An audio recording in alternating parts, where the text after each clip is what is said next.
Hai Indonesia, Hai. ketemu lagi dengan saya Renia dan teman saya Ditan Sudiro Mhm. di sini masih di program Hai Indonesia, berbagi cerita dan berita untuk Indonesia lebih Betul baik. sekali dan jangan lupa untuk, selalu pakai masker kalau keluar rumah kita masih pakai masker nih, gitu Masih, kan. Masih dalam suasana pandemi juga, tapi iya, ngomong-ngomong tentang pandemi, aku sempat kena Covid loh. Nggak udah, bangga sih ngasih tahu aja. iya, udah apa Sebelum vaksin udah lama, istilahnya orang-orang alma mater, alma iya, mater ya, alumni. alumni. Renia nggak lah ya? Alhamdulillah Alhamdulillah nggak usah lah ya. tidak, heeh, Vaksin udah heeh. kan?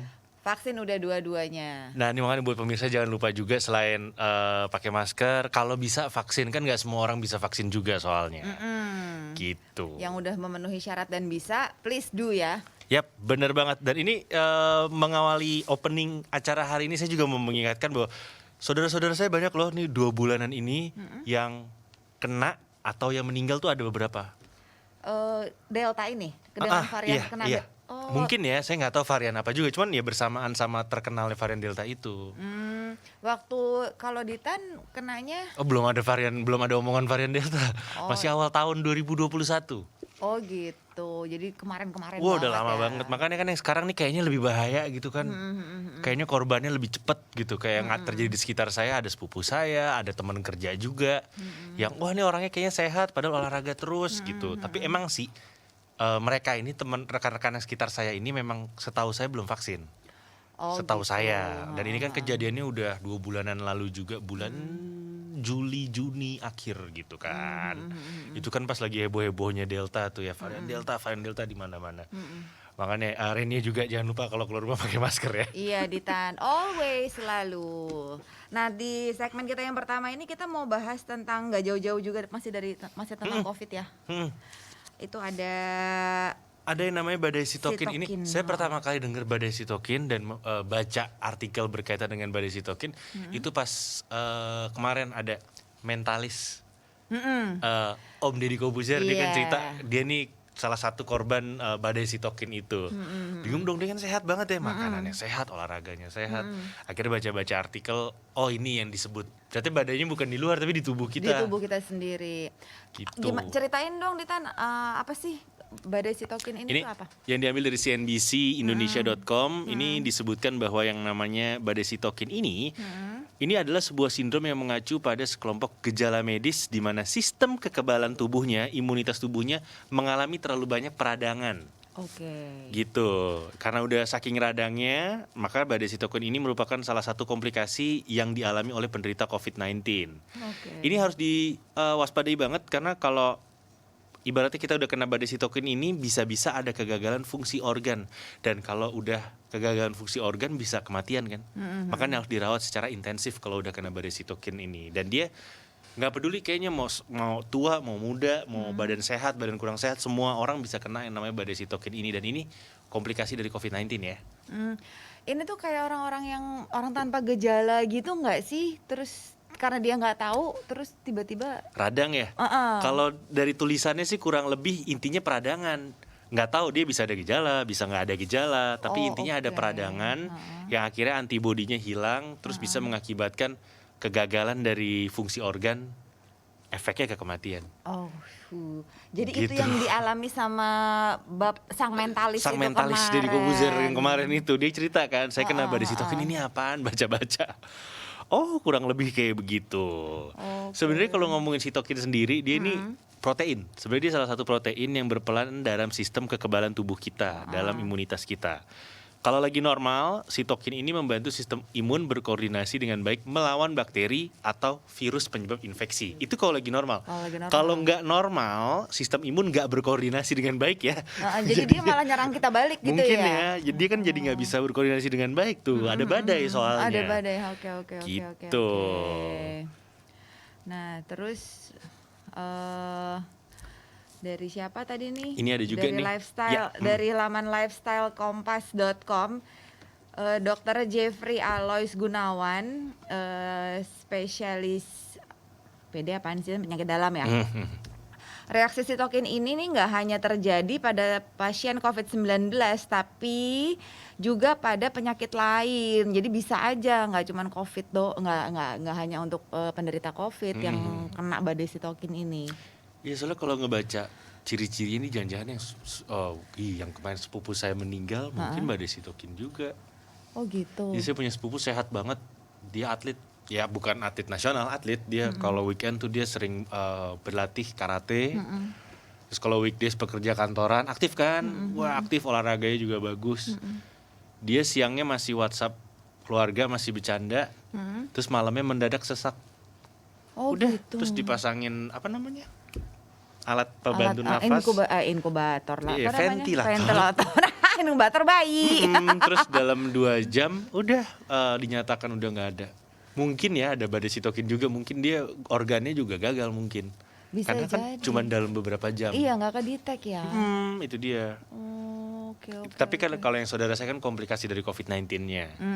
Gitu, makanya harus waspada juga yang nggak COVID-19 juga bisa kena si badai sitokin itu. Benar. Terus udah tentang sitokin ini. Ini ada lagi nih, 1 poin lagi nih. Oh, apa? Sebenarnya yang namanya badai sitokin ini merupakan reaksi tubuh yang normal terjadi sebenarnya. Tetapi ibaratnya ada maling, tetapi orang yang menangkap berkerumun terlalu banyak sehingga menimbulkan kekacauan baru. Oh, sitokinnya kebanyakan efeknya. Jadi rusuh. Makanya gitu disebut badai mungkin badai, ya, iya, benar, terlalu benar, kebanyakan gitu kan. Imbasnya kemana-mana jadinya. Iya, dan katanya tidak semua pasien COVID-19 akan mengalami yang namanya badai sitokin ini. Hal ini juga dipengaruhi oleh faktor genetik, dan faktor genetiknya adalah seseorang dengan faktor genetik yang mengandung penyakit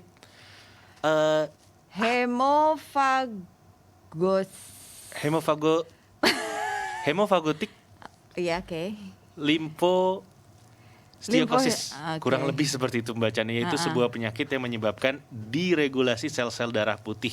Jadi harusnya sel darah putihnya nggak berlebihan juga gitu. Oke. Iya, bener radang sih. Biasanya kalau kita radang kan sel darah putih kita tuh lebih tinggi ya angkanya kalau kita cek darah tuh dari sel darah merah. Ini jadi serem ya? Pembahasannya membahas tentang Iya, sekarang jadi macem-macem gitu ya, kayaknya. karena di masa pandemi ini kan semua bisa kena. Gitu, aku juga yang udah pernah diibaratkannya alumni COVID udah vaksin 2 kali bisa kena lagi. Bisa kena, benar. Ada. Tadinya tuh awal-awal kan aku pikir ya orang kalau udah kena COVID terus dia kebentuk antibody sendiri bisa ngelawan melawan COVID dengan sendirinya gitu badannya. Ternyata enggak, bisa kena lagi. Tetep, makanya udah gitu ibaratnya sekarang ada yang namanya si badai sitokin ini kan. Iya. Jadi makin takut, aduh. Jadi makin aneh-aneh. Jadi dampaknya lebih nggak biasa dari COVID. Orang-orang biasa kena COVID gitu kali ya. Terus tapi kenapa ya sang mentalis Bapak Deddy Corbuzier itu kan dia memang bisa dibilang dia aktif lah olahraganya gitu. Terus udah gitu saudaranya Ditan juga Ditan aktif olahraganya. Kok ada kesamaan ya di antara mereka berdua ini? Iya, tapi nggak juga, saya nggak aktif olahraga kena juga. Bukan, maksudnya oh iya. Badai sitokin yang gejala-gejalanya mirip ya. Ada kesamaan kok bisa langsung parah gitu. Nggak tahu, loh. jangan sampai kita ya. Nauzubillah min dzalik. Pokoknya jangan sampai. Gimana kalau kita jalan-jalan aja? Oh iya. Kita kan sekarang nih udah mulai dibuka nih, kalau kita mau jalan-jalan udah mulai mudah. Setahu saya ada aturan baru dari pemerintah. Kalau udah vaksin 2 kali, terus mau ke Jawa Bali terbang, itu kan sempat harus PCR. Iya. Sekarang nggak boleh pakai apa namanya? Apa yang di rapid? Rapid. Boleh. Balik lagi ke rapid. Karena kalau udah vaksin 2 kali. Oh, oke. Kalau udah vaksin 2 kali ada persyaratannya boleh itu aja. Gitu. Jadi harus lampirin bukti vaksinnya juga. Oke, kapan kita berangkat? Titan? Ini baru Jawa Bali ya. Ini baru Jawa Bali, belum kemana-mana. Tapi kalau kita jalan-jalan ke Amerika tuh kayak udah beda lagi aturannya tuh. Iya sih. Tapi penerbangan dari kita luar ke kita udah dibuka belum sih? Belum, ya yang untuk ini udah, yang untuk bisnis gitu. Untuk bisnis udah ya? Untuk wisata gitu-gitu itu belum ya. Kalau untuk kayak bisnis olahraga kan kemarin olimpiade segala macam orang keluar aja udah nggak apa-apa. Ini tuh ya COVID nih bener-bener pengaruhnya nih ke pariwisata ya, dimanapun ya di seluruh dunia. Efeknya tuh ke situ, aduh. Tapi ada satu tempat yang ya efek juga sih, tapi tetap mahal harganya. Di mana? Itu kalau masang iklan di Times Square itu tau nggak? Oh iya yang Itu- selalu kalau di film-film sih gue pernah ngeliatnya di film-film. Belum pernah ke Amerika maklum. Itu New York. Iya sama, iya. Iya kan, Ha-ha. Times Square itu bagian perbelokan apa sih namanya? Perempatan bukan? perempatan apa bukan. ya? Persimpangan. Iya, simpang bener itu Persimpangan. Simpang New York situ. Simpang New York. Persimpangan itu kategori. Ha-ha. Nah, itu kayaknya nggak ngaruh tuh. Tetap mahal masang iklan di situ. Ya iyalah, emang apa hubungan dia menurunin harga Iya. gara-gara COVID? Orang masang iklan. Nah, tapi kenapa Ditan ngebahas tentang si Times Square persimpangan New York ini, ada apa dengan dia ternyata Ditan? Kayak ini jadi di Times Square. Oh ya, sebelum ngomongin Times Square ada lagi tuh satu tempat yang kalau pasang iklan mahal. Di ini apa namanya? Di Tokyo, Jepang, tapi nggak tahu nama daerahnya tuh. Ada yang iklan-iklan semua gedung-gedung. Oh, iya. Ginza ya, kalau nggak tahu lah namanya. Secara belum pernah ke sana, Belum pernah ke cuman Tokyo. lihat film aja Iya, ya. saya juga lihat dari sering, film. Iya, sering banget itu dijadiin background atau lokasi pengambilan gambar untuk movie. Jadinya ya udah bisa lihatnya di situ. Kalau nggak aja. salah Ginza ya. Kalau saya selain film juga dari komik kan. Dari komik. Ya, pencinta komik. Pecinta komik kan biasanya tuh Nobita suka ngomongin. Oke, kita Mulai kita random. balik, jangan ngomongin Nobita. Kita balik ke iklan di Times Square, Ya. New York gitu. Jadi Times Square New York itu adalah persimpangan. Kalau kita kan biasanya persimpangan lampu merah, puskesmas gitu kan di antara kantor pos gitu. Kalau ini gedung aja udah gedung semua lampu full. Dan itu adalah tempat apa ya? Tempat kalau ke Amerika tuh harus selfie di situ kayaknya ya, harus Iya, difotoin ke situ. bukti bahwa saya udah sampai di New nyampe. York. Gitu. Kalau dulu kan fotonya samping tulisan Hollywood, kalau sekarang kayaknya orang-orang Orang di situ. kalau mau show off gitu sekarang di situ. Dan memang di situ menjadi spot di mana kalau pasang iklan itu mahal banget, paling mahal satu dunia kali. Oh gitu. Iya, jadi dia itu salah satu specialty-nya adalah papannya kan apa namanya, Videotron tuh yang bukan baliho tapi Videotron yang bisa nayangin video gitu. Iya. Itu kategori layarnya tuh sampai 24 juta piksel. Coba Rena bayangin.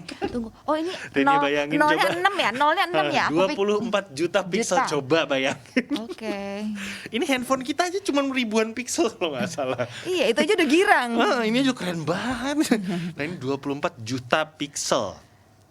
Gitu. Terus harga sewanya? Harga sewanya nggak begitu jauh. Jadi kalau pixel 24 juta, kalau harga placementnya sekitar 10%-nya aja, 2,5 juta US dollar. Wow. Tapi ini boleh dipasang 4 minggu. Nggak tahu 4 minggu pembagiannya gimana. Biasanya ada menit-menitnya tuh. Widih, hanya untuk 4 minggu penggunaan 2.500.000 US dollar. Coba Iya. tolong dihitung itu kalau punya kalkulator nih pemirsa di rumah berapa? Iseng ya. Sekarang coba. rupiah berapa coba? 14.000 ya kalau nggak salah Kita hitung aja ya. Berapa? 22 ya. juta? 2.500.000. 2.500.000 Itu USD. Berapa rupiah? Baca sendiri, pusing kalau nolnya banyak nih, berapa nih?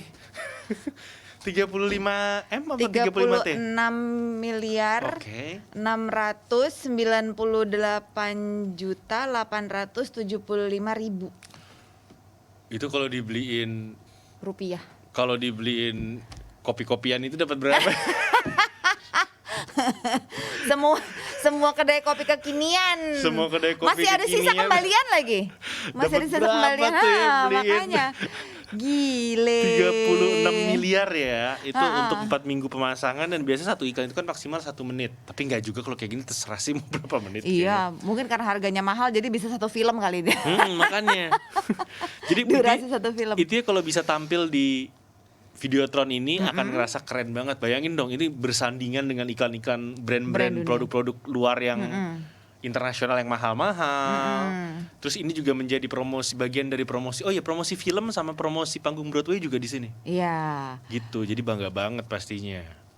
Nah, ada beberapa ada 10 wajah Indonesia yang terpampang di billboard digital Times Square ini ternyata Ditan. Ke 10 orang ini nih akan jadi front rower dan juga terlibat dalam kolaborasi dengan Erigo. Ya, ini ada fashion clothing. Oh, oke, punya kita ya, lokal. Indonesia. Indonesia. Wow. Ini jadi rencananya melanjutkan yang tadi front row seat. Kalau ngomongin front row seat kan berarti ini ya fashion show.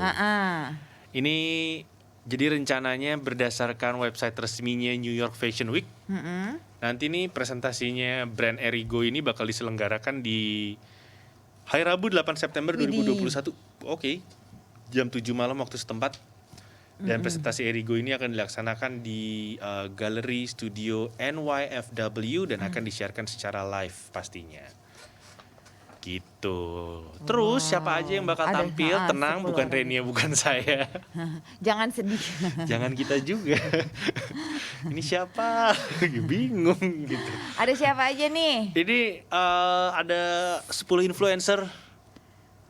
Ada Ayla Dimitri. Terus ada Buna Rahel V-nya, Buna kan bener ya. Terus ada Alika Islamadina, terus ada Luna Maya, ada Enzi Storia juga, terus ada Feby Rastatantri dan gak ketinggalan ada Denny Sumargo. Dia lagi mengkategorikan dirinya sombong kan? Kenapa? Gak tahu, brandingnya sombong lucu aja. Oh gitu. Saya sombong apa tapi jago main basket emang. Iya emang. Dia lagi kayak gitu. Terus ada Gading Martin, terus ada Arif Muhammad pasti, The Ikoy Boy. Sama ada Omar Daniel juga yang bakal mewakili Indonesia di brand Erigo ini untuk tampil di New York Fashion Week. Front row New York Fashion. Jadi mereka nonton apa tayang? Apa ini sih jalan? Nonton dan jalan kayaknya. Mungkin bisa jadi. Wah, mudah-mudahan sukses ya.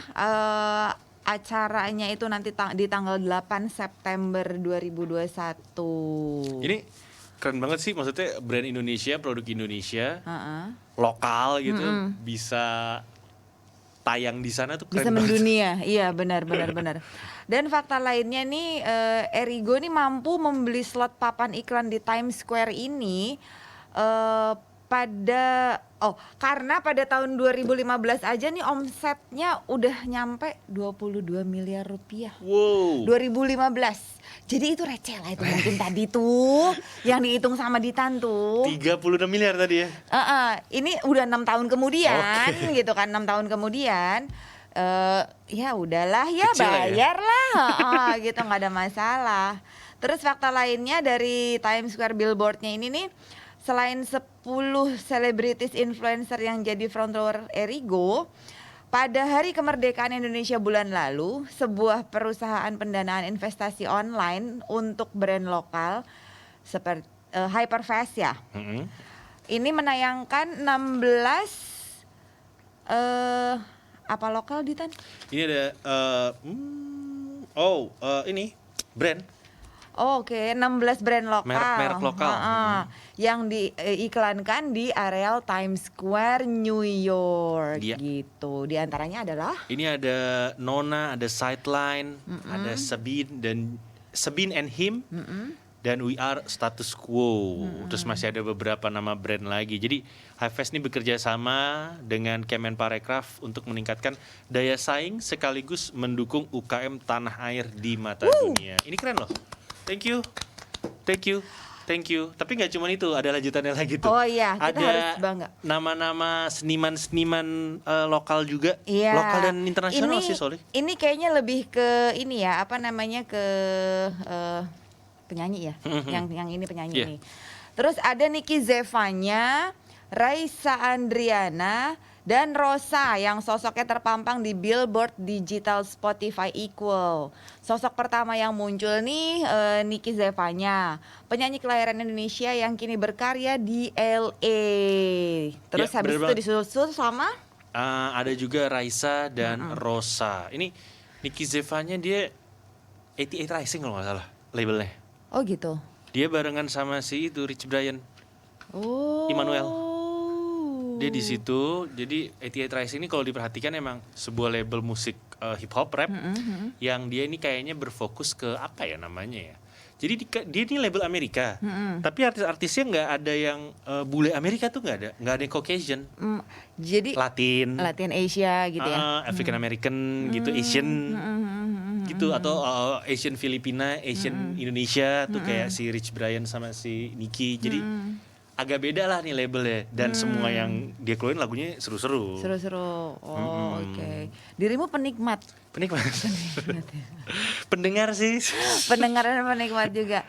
Nah, program Spotify Equal ini adalah satu program kampanye kesetaraan gender ternyata Ditan pada industri musik. Itu tadi menjawab penjelasannya Ditan. Jadinya nggak cuman bule aja yang Gitu ya? dilabelin sama 88 Rising itu, 88 tapi Rising juga ini.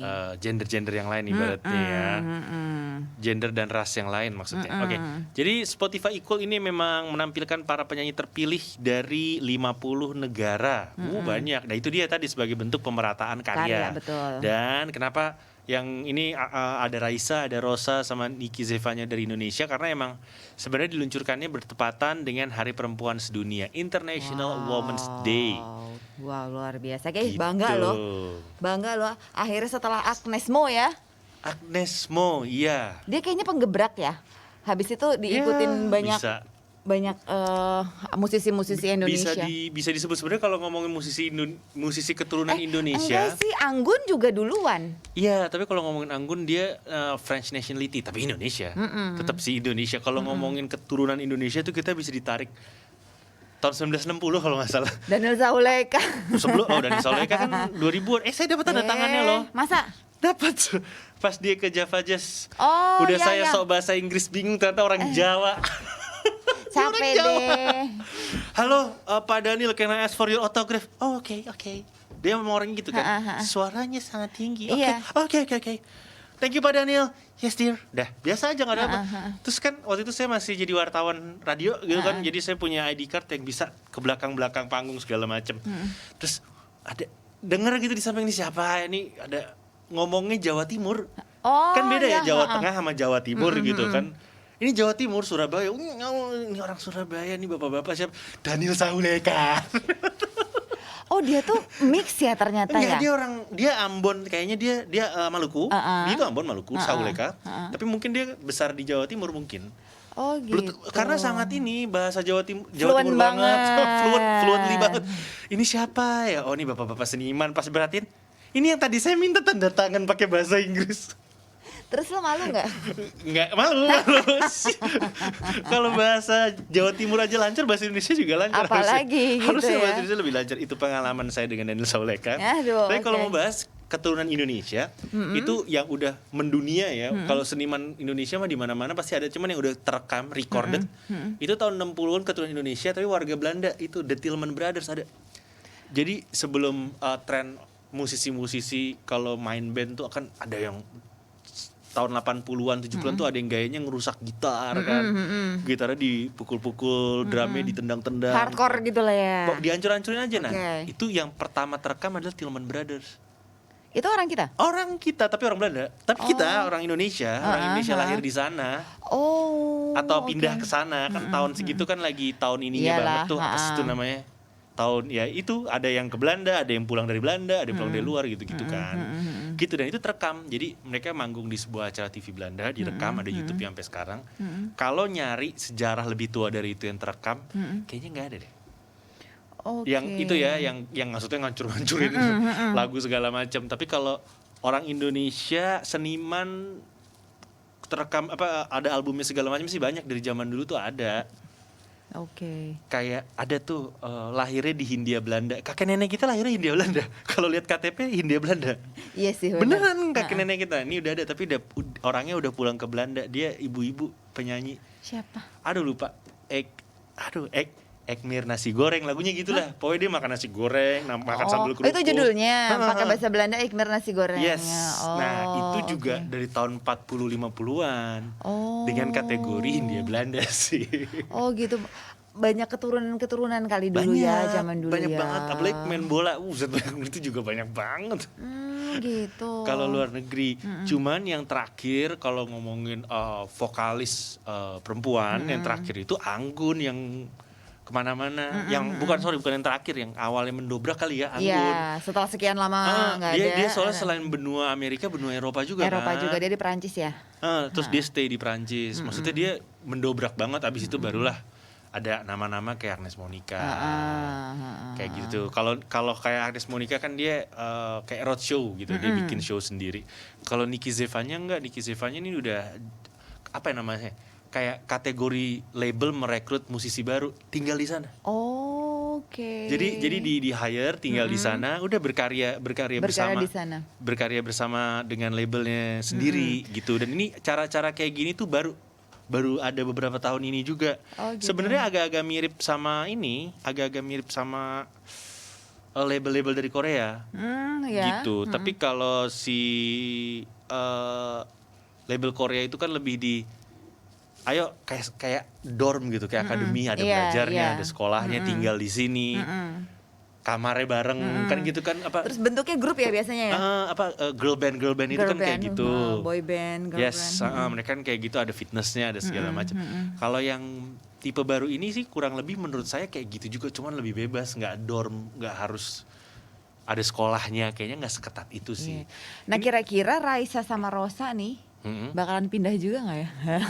Enggak, mungkin kayaknya enggak, karena udah secara umur juga. Iya. Bukan ngomongin kalau sudah berumur susah, enggak sih, cuman ada yang masih muda kayak anaknya Titi DJ tuh, Stephanie Putri, dia kan juga keluar negeri. Oh. Love You 3000 itu kan, dia kemana-mana juga kan. Nah maksudnya itu waktu itu ada wawancara Titi DJ-nya sendiri, Titi DJ bilang bahwa dia iri. Anaknya punya kesempatan seperti itu. Anak zaman sekarang tuh asik ya, seru ya. Zaman dulu kita nggak gitu. Asik serunya gimana? Iya tinggal rekam. Terus misalnya orang-orang suka, ya udah nanti viral sendiri. Nanti ada label, mau dong. Gitu. Kalau zaman dulu kan enggak kan. Kebanyakan kalau penyanyi musisi Indonesia zaman dulu tuh jebolan festival. Iya, kayak Ya kan? Asia Bagus. Asia Bagus. Makanya Asia Bagus banyak tuh, ada Ebitri. Ah. Iya kan, Widi Nola Lucy itu jebolan Asia Bagus. Bener. Terus siapa? Krisdayanti juga. Kalau yang terakhir, nama terakhir yang saya ingat Asia Bagus, jebolan Asia Bagus itu si ini, Rio Febrian. Tiap minggu lagunya, benar. Tiap minggu lagunya I Believe I Can Fly. Iya, benar. Itu, nah seniornya Asia Bagus lagi dulu Elva Sesioria apa? Iya, Elvas Singer ya. Jebolan, itu juga. Dia jebolan apa namanya? Lupa. Kalau dia tuh apa sih? Lupa namanya dia, tapi ya itu Tapi jebolan. festival juga gitu kan. Oke. Zaman dulu kayak gitu, jebolan-jebolan festival atau jebolan-jebolan ini apa? Festival radio, maksudnya nggak usah festival TV, nggak usah festival besar, bisa festival radio juga, bisa festival TV jarang sih kan, ada tuh beberapa idol-idolan di TV juga sih. Cuman jatuhnya kalau idol-idolan di TV tuh kayak, kalau di Indonesia ya itu kayak ya udah itu milik eksklusif, milik TV itu aja. Iya. Kelihatannya sih kayak gitu, gitu. Akhirnya tersingkir dengan sendirinya ya program-program itu ya. Paling ada bertahan 1-2 aja. Iya, emang udah agak berkurang sih. Iya. Oke deh, tadi kita udah bahas apa aja sih? Jadi kemana-mana. Iya, bukan memang begitu kita ya kalau ngobrol random jadinya. Tadi soal ini Badai Sitokin yang pertama kan ya. Habis itu tentang Times Square ininya. Placement iklan berapa harganya? 36 miliar untuk 4 minggu ya? 36 miliar 36 miliar sekian untuk 4 800 sekian ribu. Aku ingetnya cuma 895 ribu belakangnya doang. Nah, itu mampu. Nah, iya. 800 ribu ya saya bayarin. Iya. Jangan 36 miliar. Ke depannya udah dah. Wassalam. Yang habis itu tadi habis ngebahas si billboard di Times Square itu apa nih? Oh, ada satu lagi. Kita ngebahas itu. Mas Ditan, Spotify udah ya tadi. Spotify yang tentang International Women's Day, makanya ada Raisa. Terus ada Rosa. Ini nih di sebelum kita tutup nih ada tips nih Dita nih. Kalau pemirsa yang punya hobi membuat konten di rumah dengan menggunakan smartphone. Oke. Nah, sarannya dari Glenn Prasetya di acara Creator Workshop yang diselenggarakan secara online pada bulan November tahun lalu, ada beberapa tips nih yang bisa diikuti. Ceritain. Nah, yang pertama nih katanya Glenn, bikin visual yang memanjakan mata. Oh, warna. Iya, ini makanya saya pakai baju ini. Ini salah satu contoh kan, gitu bener ya? Aku warna-warni. mata yang manja tuh gimana? Oh sorry, oh enggak, baju ini biar matanya enak ngelihat. Nggak, jadi nggak puyeng gitu ya. Mata yang manja gitu. Kan ada mata ngantuk, mata apa, mata apa. Iya. Memanjakan mata tuh pilihan warna ya. Jadi pencahayaan itu merupakan aspek yang penting yang harus diperhatikan untuk bisa menghasilkan kualitas video yang baik. Usahakan mencari area yang merekam foto yang cerah, terus tenang, serta perhatikan juga jarak pengambilan yang cukup agar output yang dihasilkan jelas. Gitu katanya. Yang kedua apa, Tan? Ini yang kedua saya lakuin sendiri. Jadi kalau pakai audio, misalnya kita butuh audio, ini pastiin audio suara kita jelas atau pakai alat tambahan kalau saya sih. Oh, gitu. Pakai mikrofon kecil murah meriah gitu. Jadi mikrofonnya di ujung mulut kita gitu. Agar kalau kita mau menyampaikan pesan suara dalam video, itu orang yang nonton tuh ketangkep sama pesan kita. Ini penting banget kalau misalnya kita mau vlogging, pakai deh aksesoris mikrofon yang dicolok di sini murah meriah tuh ada. Oh, ada ya. Clip on gitu ya. Iya, maksud saya itu. Oke. tapi nggak bisa. Tapi nggak. Aku yakin nih ya pemirsa nih setuju nih. Suara Ditan tuh enak ya. Iya emang harus merem aja sebenarnya. Jangan dilihat orang nih. Merem aja. Tapi anyway itu dia, tuangkan kreativitas dalam cerita yang terstruktur. Kadang kalau kita mau posting, ceritanya suka nggak terstruktur. Mau ngomong apa jadinya ngomong apa. Jadi kemana-mana. Mau kasih lihat apa jadinya kemana-mana. Benar gitu. Jadi tuangkanlah kreativitas dalam sebuah cerita yang terstruktur. Kreativitas nih cuma satu hal yang paling krusial yang dibutuhkan pada semua tahapan membuat video yang awesome pastinya ya. Jadi nomor satu bikin storyline-nya dulu. Pakai pointers aja, openingnya gimana, ceritanya gimana, endingnya gimana, gitu. Dan harus diingat 7 detik pertama dari video adalah yang paling menentukan viewers bakal stay atau next. Oh, ya kalau gitu. scroll aja kita nextin aja nih ngomong apa sih nih ya. Iya benar. Jadi 7 detik pertama tuh yang harus ditontonin banget. Kalau misalnya mau nyari inspirasi, saran saya sih ya itu sering-sering lihat video orang aja dalam negeri luar negeri. Oh gitu. Iya kadang kan. Dirimu gitu ya? Iya. Istri saya sih. Oke. Saya kan nggak aktif sosial media. Tapi dirimu membantu. Oh iya caranya gitu. Jadi ATM amati tiru modifikasi. Amati tiru modifikasi itu. Keren iya. juga singkatannya. Itu aja pokoknya gitu. Jadi contek maupun dalam negeri, luar negeri, contek aja kalau kira-kira kita bisa bikin. Cuman mungkin backgroundnya beda, terus alat yang dipegangnya beda. Misalnya yang di TV itu megangnya handphone, ya udah kita ganti pakai remote TV gitu misalnya. Ya udah lakuin aja, bikin aja. Gitu. Semakin kita sering bikin, nanti teman-teman yang lain juga viewersnya semakin sering nunggu. Jadi ditungguin kalau kita posting apa, dilihat, di apa, di like. Untuk ukuran yang nggak pernah main medsos, dia tahu banyak. Oh iya baik. Emang nggak rajin, nggak aktif aja, kan harus ngulik. Oh gitu. Jadi Dita nih bagian ngulik untuk pada akhirnya membantu mensupport ya. Pasangan. Mensupport pasangan. Oke, jadi Gitu influencer juga buat pasangan. Nah, terus jangan lupa juga katanya dimasukin sneak peek ya. Cuplikan seru dari konten video di bagian awal. Oh iya bisa. Iya itu salah satu trik juga. Salah satu trik supaya jadi di berapa detik awal, di 7 detik pertama itu langsung kasih lihat sesuatu yang surprising di situ, entah makanannya. Jadi kan 10 detik pertama belum ada makanannya. Makanan baru ada di 15 detik misalnya. Nah ya udah kasih lihat di pertamanya aja supaya orang nungguin. Oh ini tentang ini gitu ya. Oh ada makanan, ditungguin. Padahal gitu bisa ngerasain juga enggak. Enggak. Mau lihat aja. Ya udah nih kita harus closing nih segmen kita yang pertama. Dita, nanti kita akan kembali lagi pemirsa, tetap di Hai Indonesia, berbagi cerita dan berita untuk Indonesia lebih baik. Jangan kemana-mana.